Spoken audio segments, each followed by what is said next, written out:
The day my greedy son and his wife won $53 million in the lottery, they kicked me out with the words, "We don't need your pathetic pension cash anymore, just go die somewhere else." They went pale when I laughed and said, "Sweetie, did you even read whose name is on that lottery ticket? If you're watching this, subscribe and let me know where you're watching from." Let me backtrack and tell you how we got to this delicious moment of justice. 3 weeks ago, on a gray December morning in Cedar Falls, Iowa, I was doing what I'd done every Friday for 32 years, buying my weekly lottery ticket at Murphy's Corner store. Same numbers I'd played since 1992, same ritual, same hopeful little prayer to whoever might be listening upstairs. My name is Dorothy Williams, but everyone calls me Dot.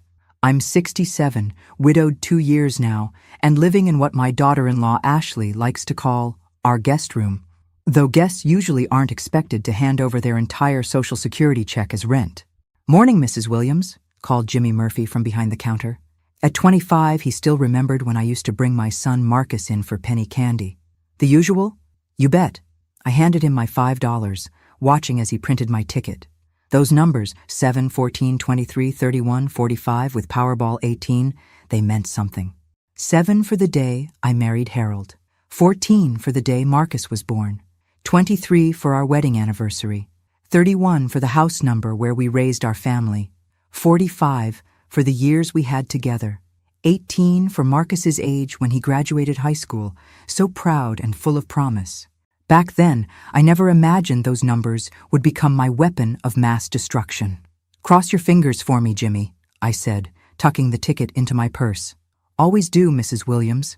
You're due for some good luck." If only he knew how prophetic those words would be. Walking home through the December chill, I passed the house Harold and I had shared for 43 years. The new owners had painted it yellow. Harold would have hated that. He always said our white house with black shutters looked dignified, like a place where decent people lived and raised their children with respect and values. The irony wasn't lost on me that I was now living with the child I'd raised in that dignified house, and he was treating me like an unwanted burden. Ashley's BMW was in the driveway when I reached what I supposed I had to call home now. Through the kitchen window, I could see her on her phone, gesturing wildly, probably talking to her sister about their next vacation or complaining about having to share their house with Marcus's ancient mother. I let myself in through the back door, hanging my coat on the hook by the laundry room, the same hook where Marcus used to hang his Little League jersey, where Harold hung his work shirts, where normal families hung their things because they belonged somewhere. "Dot, is that you?" Ashley's voice carried that particular edge it got when she was annoyed about something, which was most of the time these days. "Just me," I called back, though I wanted to add, "Sorry for existing in your precious house," but I didn't. Because I'd learned, over these past 2 years, that sometimes survival means keeping your mouth shut and your dignity intact, even when both are getting harder to maintain every day. The day Harold died changed everything, though I didn't realize it at first. Grief has a way of blinding you to the vultures circling overhead, especially when one of them is your own son. Harold's funeral was on a Tuesday in December 2022. The whole thing felt surreal. 45 years of marriage reduced to a 90-minute service and a luncheon with store-bought sandwiches. Marcus gave a lovely eulogy about his father being a good provider and family man. Ashley wore black and dabbed her eyes at appropriate moments, though I'd never seen her cry actual tears over anything that didn't involve her credit card being declined. "Mom, you can't stay in that big house alone," Marcus said as we drove home from the cemetery. "It's not practical."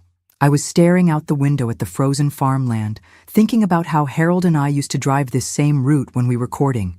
He'd hold my hand and talk about the house we'd buy, the children we'd raise, the life we'd build together. Practical had never been part of those conversations. "I've been managing just fine for 65 years, I replied. "I think I can handle a few more." "But the upkeep, the lawn care, the snow removal," Ashley chimed in from the front seat. "At your age, Dot, those things become dangerous. What if you fall? What if something happens and no one finds you for days?" The concern in her voice sounded genuine. I almost believed it myself. "Besides," Marcus added, "we have plenty of room. The guest bedroom hardly gets used, and you could help with the grandkids when they visit." Help with the grandkids.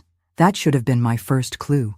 Marcus and Ashley's house was a sprawling colonial in the newer part of town, complete with a 3-car garage and a kitchen island bigger than my first apartment.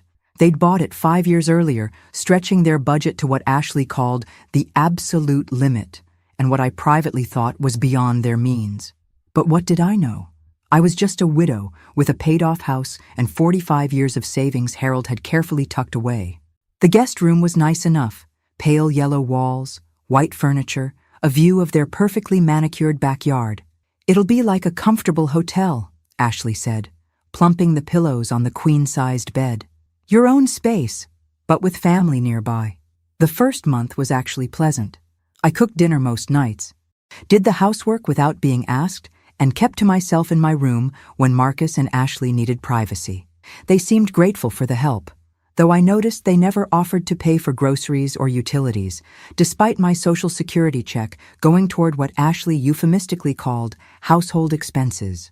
By the second month, the requests started coming. "Dot, could you watch Emma and Jake this weekend? Ashley and I need some couple time." "Dot, could you pick up our dry cleaning? You're already going to the store." "Dot, could you handle the cable guy? We're both at work and someone needs to be here." Slowly, efficiently, I was being transformed from house guest to unpaid domestic staff. But I told myself it was temporary, just until I figured out my next move, just until the grief wasn't so raw, just until I felt strong enough to live alone again. I should have listened to Harold's voice in my head, the one that always said, "Dorothy, when someone shows you who they are the first time, believe them." By summer, the mask had started slipping. Ashley's requests became demands, and Marcus developed a talent for being conveniently absent when conflicts arose. "Dot, we need to talk about the financial arrangement," Ashley announced one morning over coffee. She'd laid out papers on the kitchen table like she was conducting a business meeting, which I suppose she was. "What kind of arrangement?" I asked, though my stomach was already sinking. "Living expenses, your share of utilities, food, household maintenance. It's only fair that you contribute proportionally to what you use." The word proportionally should have been my second clue. Ashley had majored in business administration and loved to use corporate terminology to make personal conversations sound official and unavoidable. She slid a paper across the table, an itemized list of monthly expenses, with my share highlighted in yellow. $800 for rent of the guest room, $200 for utilities, $300 for food and household supplies, $1,300 total, which happened to be exactly $50 less than my monthly Social Security check. "This seems high," I said carefully. "I'm only one person, and I'm gone several hours each day at the senior center." "But you're using the kitchen, the bathroom, the laundry facilities," Ashley countered. "And when Emma and Jake visit, you're here for the whole weekend, which increases our costs significantly." Emma and Jake were Marcus's children from his first marriage. They visited every other weekend, and I loved having them around. They were 8 and 10, full of energy and questions, and the kind of innocent joy that made me remember why being a grandmother was supposed to be one of life's great rewards. Of course, Ashley had a different perspective on their visits. "It's exhausting having children in the house every other weekend," she told her sister on the phone one day, not realizing I could hear from the laundry room. "And now with Dot here too, it's like I'm running a boarding house." I signed the financial agreement because what choice did I have? Finding an apartment at my age, with only $50 a month left over for personal expenses, wasn't realistic. And Marcus seemed genuinely concerned about my welfare, even if his wife viewed me as a profit center. "This is just temporary, Mom," he assured me when I expressed doubt about the arrangement, "until we figure out a long-term plan that works for everyone." The long-term plan, as it turned out, involved me becoming increasingly invisible and increasingly useful. By fall, I was doing all the shopping, most of the cooking, and all of the cleanup. When Emma and Jake visited, I was their primary caretaker, while Marcus and Ashley went out for romantic dinners or weekend getaways. When they entertained Ashley's friends, I was expected to serve drinks and appetizers, then disappear upstairs so the adults could have their sophisticated conversations. The breaking point came in November during one of Ashley's dinner parties. I'd spent the afternoon preparing appetizers and cleaning the house, then served drinks to her guests with a smile plastered on my face. As I was collecting empty glasses from the living room, I overheard Ashley talking to her friend Jennifer. "It's actually worked out perfectly," Ashley was saying. "Dot handles all the domestic stuff, watches the kids when they're here, and her Social Security covers most of her expenses. It's like having live-in help, except she pays us for the privilege." Jennifer laughed. "That's brilliant. You should write a book, How to Monetize Your Mother-in-Law." Standing there with a tray full of dirty glasses, listening to my living situation being discussed like a clever business scheme, something crystallized inside me. This wasn't temporary housing during a difficult transition.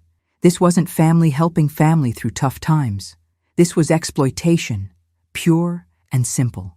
But I didn't say anything that night.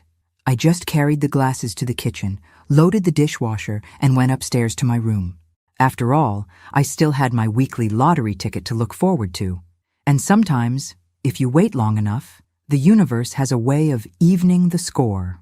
December arrived with an early blizzard, and Ashley's announcement that they were converting the basement into a mother-in-law suite for me. She presented this like it was a wonderful upgrade, complete with a small kitchenette and a separate entrance. "You'll have so much more privacy," she explained, spreading architectural drawings across the dining room table. "Your own space, your own entrance, almost like your own apartment." The basement. They wanted to move me to the basement. Marcus hovered nearby, looking uncomfortable but supportive. "The contractor says it'll be finished by spring, and you'll have the kitchenette, so you won't need to use the main kitchen as much." Translation. They wanted to isolate me completely, eliminate even the minimal inconvenience of sharing common spaces with their house guest who paid them $1,300 a month for the privilege. "What if I don't want to move to the basement?" I asked. Ashley's smile tightened. "Well, Dot, we've been thinking about that too. This arrangement has been working well, but we're starting to feel like we need our space back as a couple. The basement suite would give you independence while keeping us all close. And if I prefer to find somewhere else to live?" The silence stretched uncomfortably. Finally, Marcus cleared his throat. "Mom, we've gotten used to having you here, your family, but if you wanted to explore other options, we'd understand." Other options.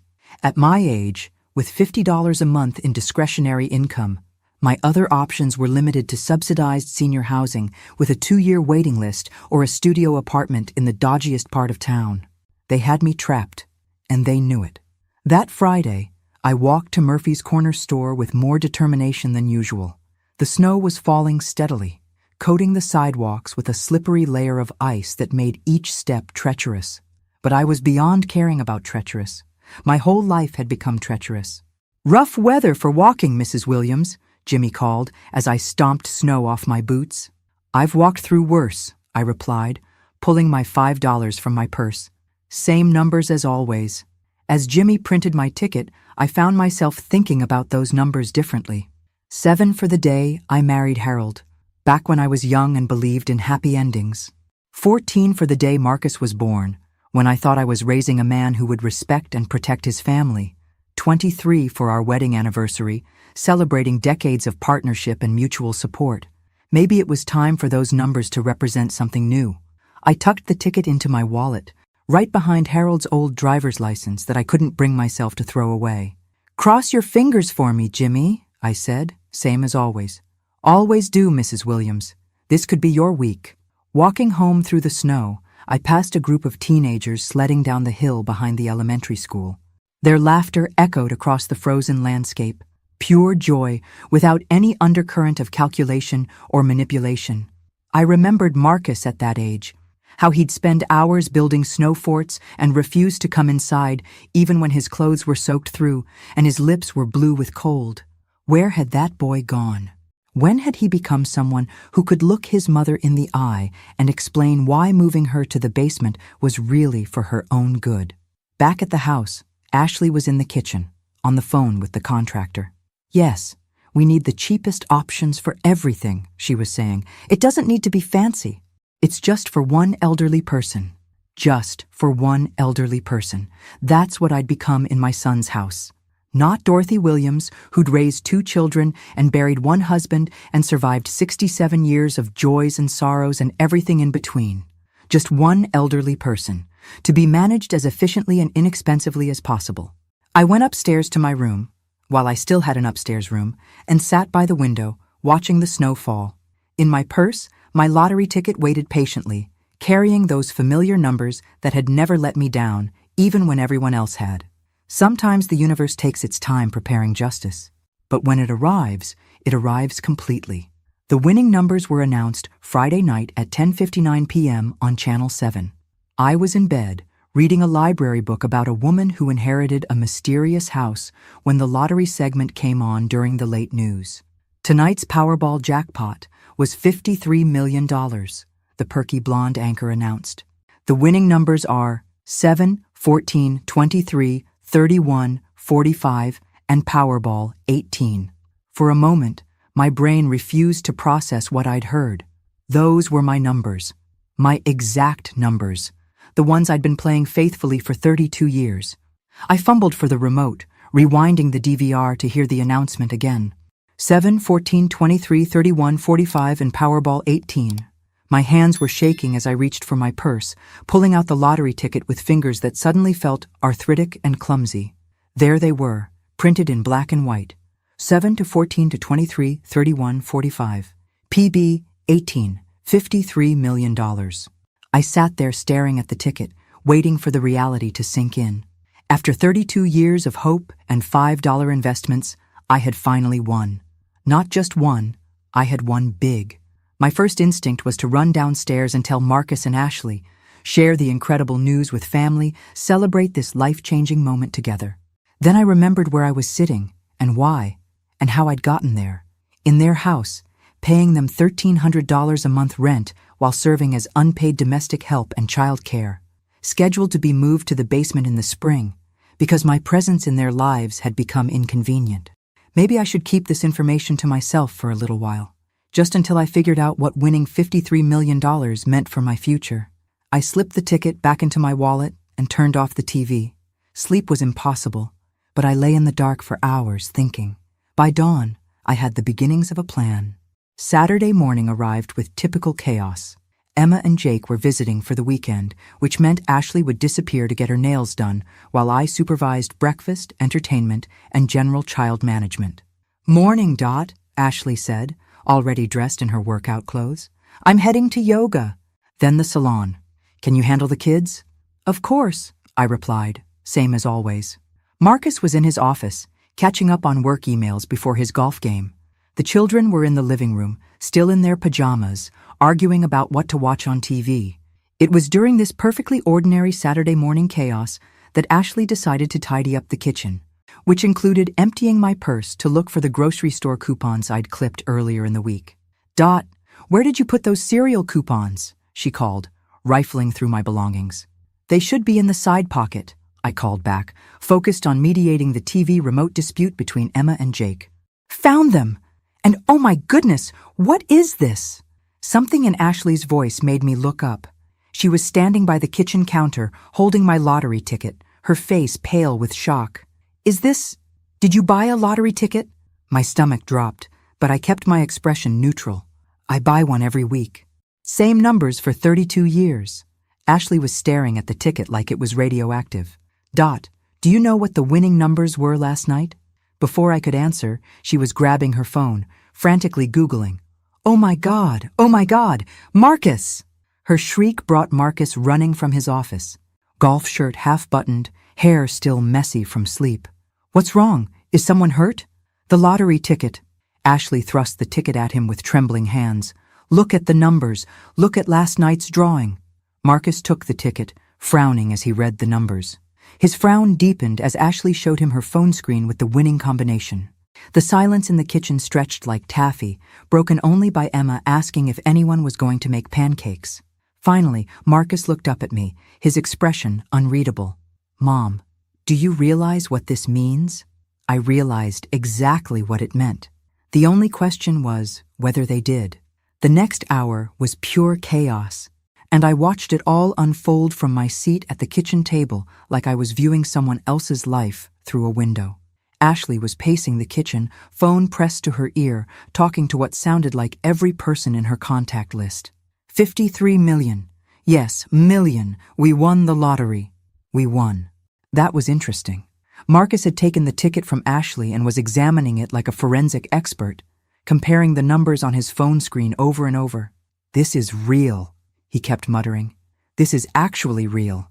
Emma and Jake, sensing something momentous was happening, had abandoned their TV dispute and were standing in the kitchen doorway, eyes wide with confusion and excitement. "Are we rich now?" Emma asked. "We're very rich, sweetheart," Ashley said, scooping her up for a spin around the kitchen. "We'll never have to worry about money again." I found myself thinking about Harold, wondering what he would make of this scene. Probably something wry about chickens counting themselves before they hatched. Harold had always been cautious about assuming outcomes before understanding all the variables.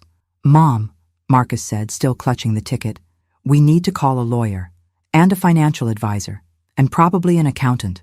There are taxes to consider, and claiming procedures, and we should probably call that contractor and upgrade the basement plans," Ashley interrupted. "I mean, if we're millionaires, we don't need to go with the cheapest options anymore." The basement again. Even in the midst of what they thought was life-changing good fortune, they were still planning to move me to the basement. "Actually," Ashley continued, her voice taking on that particular tone she used when she was working through a problem, "we should probably think bigger than the basement. I mean, with this kind of money, we could buy a bigger house, something with a proper mother-in-law wing. Or," her voice brightened, "we could look into one of those nice senior communities for Dot, the expensive ones where they have activities and medical care and everything." Ah, there it was. The money was going to buy them a more elegant way to get rid of me. Marcus nodded enthusiastically. "That's a great idea. Mom, you'd probably be happier with people your own age, right? And we could afford one of the really nice places now." I watched my son and daughter-in-law make plans for my future, using money they assumed belonged to them to solve a problem they'd created by treating me like an inconvenience. The irony was so perfect, it almost made me laugh. "There's just one small detail we should probably address," I said quietly. Both of them turned to look at me, expressions expectant and slightly impatient, like parents listening to a child who was interrupting adult conversation. "The lottery ticket," I continued calmly, "is in my name." The silence that followed was different from before. This wasn't the shocked silence of unexpected good news. This was the horrified silence of people realizing they'd made a terrible assumption. "What do you mean?" Ashley asked slowly. I held out my hand, and after a moment's hesitation, Marcus placed the ticket in my palm.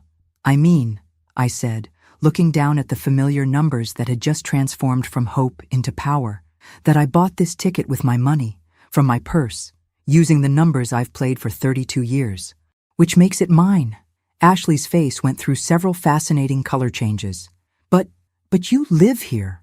We're family. That money, it changes everything for all of us." "No," I said, standing up from the kitchen table with more dignity than I'd felt in 2 years. "It changes everything for me." The look of dawning realization on their faces was something I knew I'd treasure for years to come. The moment they understood that their unpaid housekeeper, their soon-to-be basement dweller, their convenient source of monthly rent money, had just become independently wealthy, and they were about to find out that $53 million could buy a lot more than a nice house. It could buy freedom. It could buy justice. And it could buy the most satisfying revenge a mother had ever served to ungrateful children. The kitchen fell so quiet I could hear the refrigerator humming and Emma whispering to Jake in the living room. Marcus and Ashley stood frozen, like someone had just announced that gravity was optional. "Mom," Marcus said carefully, "let's not get ahead of ourselves here. Yes, technically the ticket is in your name, but we're family. We share things. We support each other." I almost laughed out loud. Support each other? Like when they supported me by charging me $1,300 a month to live in their guest room. Or when they supported me by planning to move me to the basement. "You're absolutely right," I said sweetly. "We do support each other, which is why I've been supporting you with my Social Security check every month while doing all your housework and childcare for free." Ashley's business brain was working overtime. I could see it in her eyes. She was calculating, strategizing, looking for an angle. "Dot, honey," she said, using the voice she reserved for her most important clients. "I think there's been a misunderstanding about our living arrangement. The monthly contribution you make, that's not rent. That's just your share of household expenses. We've never thought of you as a tenant. Is that so? I tucked the lottery ticket back into my wallet with deliberate care. Then I suppose you won't mind if I stop contributing to household expenses immediately, since I'm family, not a tenant. Marcus stepped forward, hands raised like he was dealing with a potentially dangerous animal. Mom, let's all take a breath here. This is huge news, life-changing news. We need to think through the implications carefully. Oh, I've been thinking, I said, for about 8 hours now, since I saw those numbers last night, and I've come to some interesting conclusions. Ashley's fake smile was starting to crack around the edges. What kind of conclusions? Well, for starters, I concluded that $53 million is enough money to live very comfortably for the rest of my life without depending on anyone else for housing. The temperature in the room seemed to drop 10 degrees. You're not serious, Ashley whispered. You wouldn't just leave, not after everything we've done for you. Everything they'd done for me. Like taking my money every month while treating me like hired help. Like planning to move me to the basement because my presence in their lives had become inconvenient. Like discussing my living situation at dinner parties as if I were a clever business investment. I'm very serious, I said. In fact, I'm planning to call the lottery office first thing Monday morning to claim my prize, and then I'm going to start looking for a place of my own. Marcus was starting to panic. I could see it in the way he kept running his hands through his hair. Mom, you can't make decisions like this when you're emotional. This is too big, too complicated. You need help managing this kind of money. From who? You? Yes, from us. We're your family. I looked at my son, really looked at him, and saw a stranger. When had Marcus become someone who thought I was too incompetent to manage my own affairs? When had he decided that being my child gave him rights to my choices? Marcus, I said quietly, when your father was dying, do you know what he made me promise? Both of them went very still. He made me promise that I wouldn't let anyone take advantage of my kindness. He said people would try, especially family, because they'd assume I was too polite or too weak to stand up for myself. The silence stretched until Ashley finally cleared her throat. I think you're overreacting to what was basically a miscommunication. Am I? I reached into my purse and pulled out a small notebook. Let me share some numbers with you. Over the past year, I've paid you $15,600 in household expenses. I've provided approximately 1,200 hours of unpaid childcare. I've done roughly 800 loads of laundry, cooked about 300 meals, and cleaned this house from top to bottom every week. Ashley's face was getting redder with each number. In return, you've given me a guest room that you're planning to relocate to the basement, and the privilege of listening to you discuss my living arrangements as entertainment for your dinner parties. That's not fair, Marcus protested. We've provided you with a home. You've provided me with room and board in exchange for payment and labor that exceeds what you've provided by about $20,000. That's not generosity, son. That's exploitation. The word hung in the air like smoke. And now, I continued, standing up and smoothing my sweater, I have the resources to explore other options. Sunday morning arrived with Ashley in full crisis management mode. She'd obviously spent the night strategizing because she greeted me at the breakfast table with a 3-ring binder and her most professional smile. I've been doing some research, she announced, opening the binder to reveal printed articles about lottery winners. Did you know that 70% of lottery winners go bankrupt within 5 years? I poured myself coffee and settled in to watch the show. Is that so? Absolutely. The statistics are terrifying. Poor financial decisions, bad investments, family members taking advantage. It's a complete disaster for most people. She flipped through pages of highlighted text. That's why you need professional guidance. Family guidance. Marcus appeared in the doorway, looking like he hadn't slept well. Mom, Ashley's right. This is way too big for any one person to handle alone, especially someone your age, Ashley added helpfully. No offense, but managing $53 million requires expertise in tax law, investment strategy, estate planning. It's incredibly complex. I took a sip of coffee and studied their earnest faces. They'd clearly spent considerable time preparing this intervention, working out their talking points and strategy. It was almost touching how much effort they were putting into convincing me I was incompetent. You've given this a lot of thought, I observed. We care about you, Marcus said. We don't want to see you make mistakes that could ruin your financial security. What kind of mistakes? Ashley leaned forward, sensing an opening. Well, for instance, buying a house without understanding the tax implications, or making large purchases without considering how they affect your long-term cash flow, or trusting the wrong people with your money. The wrong people, I repeated. Like who? Like financial advisors who charge huge fees, or investment managers who push risky products, or family members who might try to take advantage of your generosity, Ashley said, apparently without any sense of irony. I set down my coffee cup with deliberate precision. Ashley, let me ask you something. When I moved in here, did you research the average cost of assisted living facilities in our area? Her eyes flickered with something that might have been guilt. What do you mean? I mean, did you look up what it would cost me to live somewhere else, so you could price my room and board competitively? Marcus shifted uncomfortably. Mom, we never thought of it that way. Because I did some research myself yesterday, I continued. The average cost of a private room in a quality assisted living facility around here is about $1,800 a month. That includes meals, housekeeping, activities, and medical support. Ashley was very quiet now. You've been charging me $1,300 for a guest room and the privilege of doing my own housework, cooking, and childcare. That's not family helping family.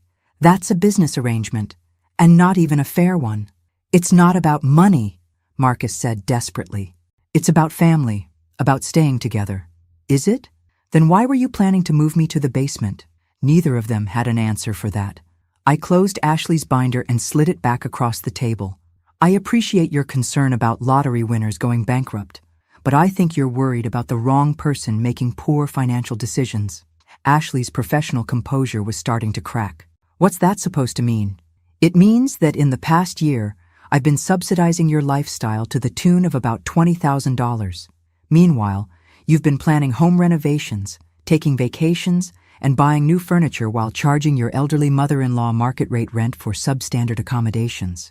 Marcus looked genuinely confused. Substandard? Mom, this is a nice house, with no privacy, no independence, and a landlord who treats me like domestic help. I stood up from the table. But that's all about to change. Where are you going? Ashley asked sharply. To call my lawyer. The look of panic that crossed both their faces was something I'd remember for a long time. By Monday afternoon, news of my lottery win had spread through Cedar Falls like wildfire. Jimmy Murphy had apparently put 2 and 2 together when he saw the winning numbers announced, and by noon, there were 3 news vans parked outside Marcus and Ashley's house. I watched from my bedroom window as reporters knocked on the front door, asking for interviews with the mystery millionaire. Ashley had taken to answering the door with her hair perfectly styled and her brightest smile, clearly hoping to be featured in the coverage. Mrs. Williams is resting and not available for comment right now, she told the Channel 7 reporter. But as her family, we're just so excited for this blessing in all our lives. All our lives. That phrase was becoming Ashley's favorite. My phone had been ringing constantly since 10 a.m. Old friends from church, former co-workers from the insurance office where I'd worked before retirement, even my cousin Patricia from Minnesota. Everyone wanted to congratulate me, share in my excitement, and inevitably ask what I was planning to do with the money. What I was planning to do was meet with David Richardson, the lawyer Harold and I had used for our wills and estate planning. David was expecting me at 2 o'clock, and I was looking forward to the conversation. Dot, you can't leave the house right now, Ashley said, intercepting me as I headed for the front door with my purse and car keys. There are reporters everywhere. They'll mob you. I have an appointment, I replied calmly. Can't it wait? At least until the media attention dies down? Marcus appeared beside his wife, both of them blocking my path like concerned bodyguards. No, it can't wait. Mom, be reasonable. You're not equipped to handle this kind of media circus. Let us help you navigate this. Navigate. Another one of Ashley's corporate terms. I've been navigating my own life for 67 years, I said. I think I can manage a walk to my car. But when I opened the front door, I understood their concern. There were indeed reporters crowding the front yard, cameras and microphones at the ready. The moment they saw me, they surged forward like a pack of excited puppies. Mrs. Williams, how does it feel to win $53 million? What are you planning to do with the money? Is it true you've been playing the same numbers for over 30 years? I paused on the front step, looking out at the sea of expectant faces. Behind me, I could feel Marcus and Ashley hovering, probably hoping I'd retreat back into the house where they could continue their campaign to manage my newfound fortune. Instead, I straightened my shoulders and walked down the front steps with as much dignity as I could muster. "I'm very grateful for this blessing," I told the reporters, stopping beside my car. "As for what I'm planning to do with the money, I'm going to use it to live independently and make my own choices for the first time in 2 years." "What do you mean by that, Mrs. Williams?" I looked back at the house where Marcus and Ashley stood framed in the doorway, and something settled into place inside me. Something that felt like clarity and strength and long overdue honesty. I mean that sometimes in life, you discover that the people you trust most have been taking advantage of your kindness. And sometimes, the universe gives you the resources to do something about it. The reporters sensed a story brewing, pressing closer with their microphones. "Can you elaborate on that?" "I've been living with my son and daughter-in-law for the past 2 years, paying them $1,300 a month in rent while providing unpaid domestic and childcare services. They were planning to move me to their basement because my presence in their main living space had become inconvenient." I could hear Ashley's sharp intake of breath from the doorway. "But now that I have the means to live independently, I'll be finding my own place, somewhere I can be a guest when I visit my son, rather than a paying tenant in his home." "Are you saying your own family was taking advantage of you financially?" I looked directly into the nearest camera, thinking about all the other elderly people who might be watching, people who might be in similar situations with their own families. "I'm saying that family should be about love and respect, not business arrangements. And I'm saying that it's never too late to stand up for yourself, no matter what your age." The questions came faster after that, but I'd said what I needed to say. I got into my car and drove away, leaving Marcus and Ashley to deal with the media circus I'd just created. In my rearview mirror, I could see Ashley frantically trying to manage the situation, probably spinning some story about misunderstandings and family dynamics. But the truth was already out there, being broadcast across 3 counties, and I was just getting started. David Richardson's law office was a welcome refuge from the media chaos. At 75, David had the kind of calm, methodical approach that came from 40 years of helping people navigate life's complications. "Dorothy," he said, rising from behind his desk with a warm smile. "Congratulations. Harold would be so proud." "Thank you." I settled into the familiar leather chair where Harold and I had sat so many times, discussing wills and insurance policies and all the practical details of a shared life. "I saw the news coverage," David continued, his expression growing serious. "Quite a statement you made to those reporters. Was it too much?" "Not at all. Sometimes the truth needs to be spoken plainly." He opened a file folder and pulled out a yellow legal pad. "Now, let's talk about protecting your interests. Have you claimed the prize yet?" "I'm planning to drive to Des Moines tomorrow to meet with the lottery officials." "Good. I'd recommend taking the annuity rather than the lump sum for tax purposes.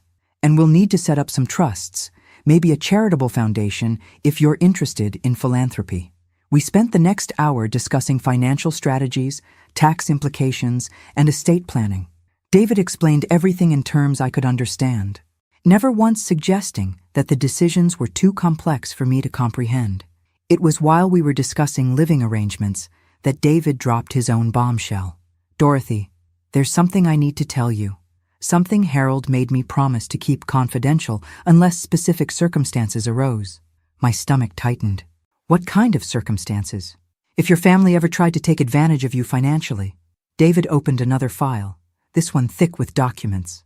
"Harold was more aware of Marcus and Ashley's situation than you realized." "What do you mean?" "He knew they were living beyond their means. He also suspected they were already planning to have you move in with them after his death.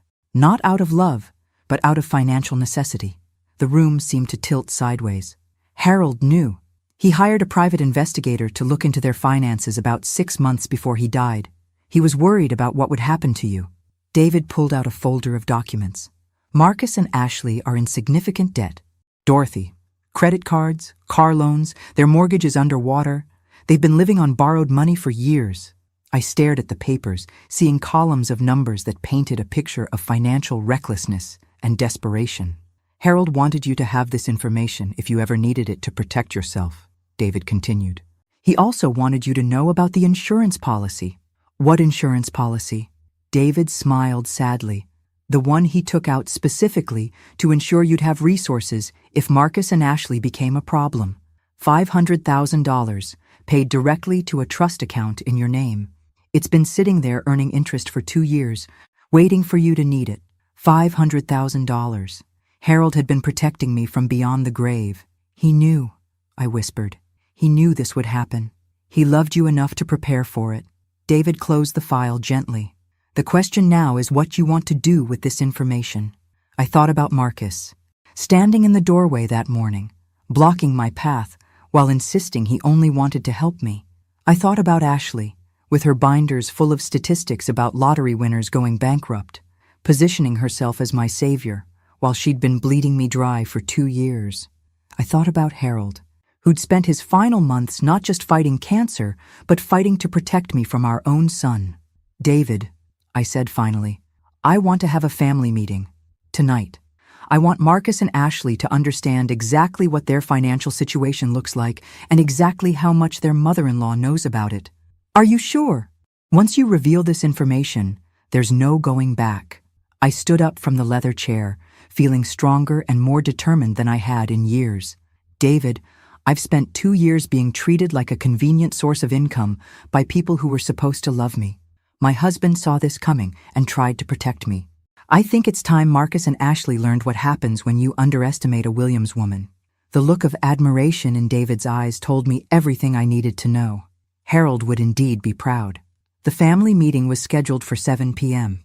I'd spent the afternoon preparing with David's help, organizing documents and planning exactly what I needed to say. Marcus and Ashley thought they were coming to discuss my emotional outburst with the reporters and find a way to manage the media attention going forward. They had no idea they were walking into a reckoning. Ashley arrived first, armed with printed articles about lottery winners who'd been swindled by family members and a laptop full of spreadsheets showing how they could properly manage my windfall. Marcus brought a bottle of wine and his most conciliatory expression. Mom, about what you said to those reporters, Marcus began as they settled into the living room. We understand you were overwhelmed. I wasn't overwhelmed, I interrupted calmly.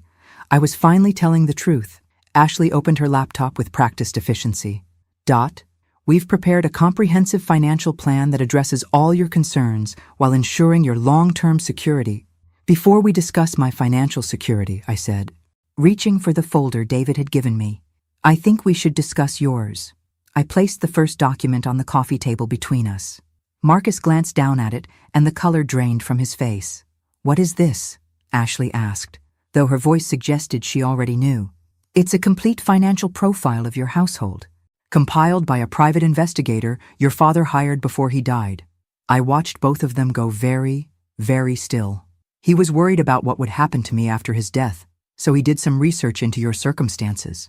Marcus was staring at the papers like they might catch fire. Dad hired an investigator? To spy on us? To protect me, which, as it turns out, was necessary. I pulled out another document.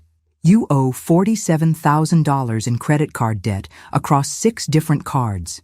Your mortgage is underwater by $32,000. You have 2 car loans totaling $18,000. And Ashley, your business has been operating at a loss for 8 months. Ashley's professional composure cracked completely. How dare you invade our privacy? The same way you invaded mine when you decided I was too incompetent to manage a lottery ticket I bought with my own money? I kept my voice level, almost conversational. For 2 years you've been using my Social Security payments to service your debt while positioning me as a grateful dependent who should be thankful for your generosity. Marcus found his voice. Mom, everyone has financial challenges. Not everyone charges their widowed mother $1,300 a month to live as unpaid domestic help while planning to move her to the basement. I placed another document on the table. This is a breakdown of what my living situation has actually cost me versus what it would cost to live independently. You've been overcharging me by about $600 a month while extracting approximately $1,500 worth of unpaid labor. The silence that followed was profound. That's over $25,000 a year you've been taking from me, I continued. $50,000 over 2 years. From your own mother, while you were planning to isolate me further by moving me to your basement. Ashley was crying now, but I noticed they were the kind of tears people cry when they're caught, not when they're sorry. We never meant for it to be like that, Marcus said desperately. We needed help, and you were family, and you thought I was too old and too grateful to figure out what you were doing. I stood up, feeling lighter than I had in months. But your father knew. He saw through both of you, and he made sure I'd have the resources to protect myself when I finally realized what was happening. I placed the final document on the table. This is notification of a trust fund Harold established for me 2 years ago. $500,000, earning interest, waiting for me to need it. He also left instructions with David Richardson to monitor your financial situation and intervene if necessary. Marcus was shaking his head like he could make the truth disappear. I don't understand. Dad never said anything, because he hoped he was wrong about you. He hoped that when the time came, you'd treat me with the love and respect he'd taught you to show family. I picked up my purse and headed for the door. Instead, you treated me like a business opportunity. Where are you going? Ashley called after me. To start my new life. I've put a deposit on a beautiful apartment at Meadowbrook Senior Community. 2 bedrooms, full kitchen, my own car space, and a monthly fee that's less than what I was paying to be your tenant. I paused at the front door, looking back at the 2 people who'd taken advantage of my grief and loneliness for their own financial gain. Oh, and one more thing. Since you'll no longer have my income to help with your expenses, you might want to start planning how you'll manage that $47,000 in credit card debt. I hear financial stress can be very challenging for families. As I walked out to my car, I could hear Ashley crying and Marcus trying to calm her down. But their crisis was no longer my problem. I had $53 million, a dead husband who'd loved me enough to protect me from beyond the grave, and the rest of my life to live on my own terms. Harold always said that justice delayed wasn't justice denied, just justice with better timing. Turned out he was right about that too. Thanks for listening. Don't forget to subscribe and feel free to share your story in the comments. Your voice matters.